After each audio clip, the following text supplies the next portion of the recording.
Recent గా America అధ్యక్షుడు Donald Trump మరియు రష్యా అధ్యక్షుడు వ్లాదిమిర్ పుతిన్ ఇద్దరు కూడా ఎల్మెండార్ఫ్ రిచర్డ్సన్ బేస్ అలాస్కాలో ఏదైతే ఉందో అక్కడ కలిసిన విషయం మనందరికి తెలిసిందే.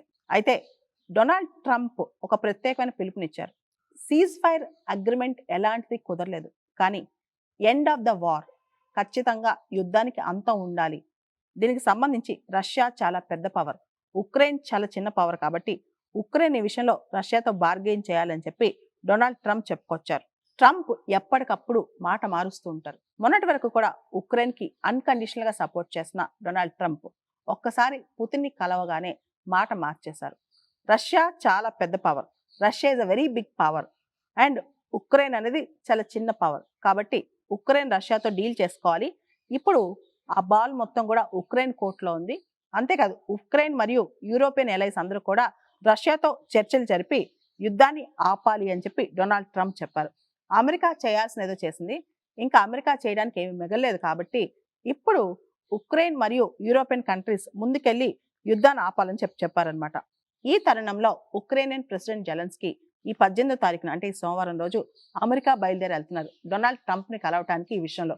అయితే అలాస్కాలో జరిగిన మీటింగ్ ఏదైతే పుతిన్ మరియు డొనాల్డ్ ట్రంప్ కలిశారో దానికి ఉక్రెయినియన్ ప్రెసిడెంట్ జెలెన్స్కీని ఇన్వైట్ చేయలేదు. రష్యా వాళ్ళ కథనం ప్రకారం అసలు జెలెన్స్కీకి లోకస్ స్టాండ్ అయ్యే లేదు, అంటే జెలెన్స్కీకి ఆ అర్హత లేదు. ఎందుకంటే 2024 మేలోనే ఆయన టర్మ్ అయిపోయింది ఉక్రెయిన్లో, ఎలక్షన్స్ ఉక్రెయిన్లో జరగలేదు, కాబట్టి అసలు జెలెన్స్కీకి లెజిటిమసీయే లేదని చెప్పి రష్యన్ అఫీషియల్స్ చెప్తున్నారు అనమాట.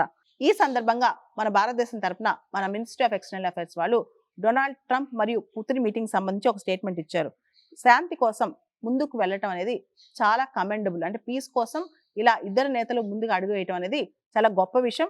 పీస్ ముందుకు వెళ్ళాలి, శాంతి కుదరాలని చెప్పి మేము కోరుకుంటున్నామని చెప్పారనమాట.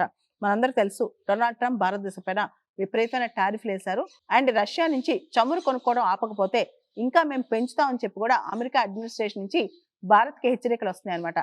ఈ టైంలో అమెరికాకి రష్యాకి మధ్య చర్చలు జరగటం, దాంతోపాటు పుతిన్ ట్రంప్ ఇద్దరు కూడా పర్సనల్ కలవటం, జెలెన్స్కీ కూడా అమెరికాకి బయలుదేరి వెళ్ళటం, ఇవన్నీ చూస్తుంటే టెంపరీ సీజ్ ఫైర్ మాత్రమే కాదు, ఖచ్చితంగా భవిష్యత్తులో యుద్ధం ఆగే అవకాశం కనిపిస్తుంది అనమాట. అయితే యుద్ధంలో ఉక్రెయిన్ చాలా నష్టపోవాల్సి వస్తుంది అనమాట.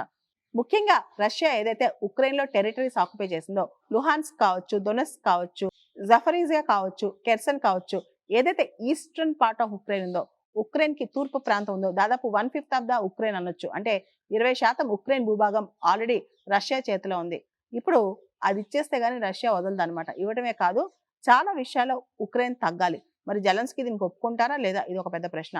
రెండోది, ఉక్రెయిన్ ఎట్టి పరిస్థితుల్లో నేటోలో చేర్చుకోకూడదు, నేటో ఎక్స్పాన్షన్ కూడా జరగకూడదు అని చెప్పి రష్యా కోరిక అనమాట. మనందరికి తెలుసు అమెరికా కూడా ట్రాన్సాక్షనలిజం ఫాలో అవుతుంది.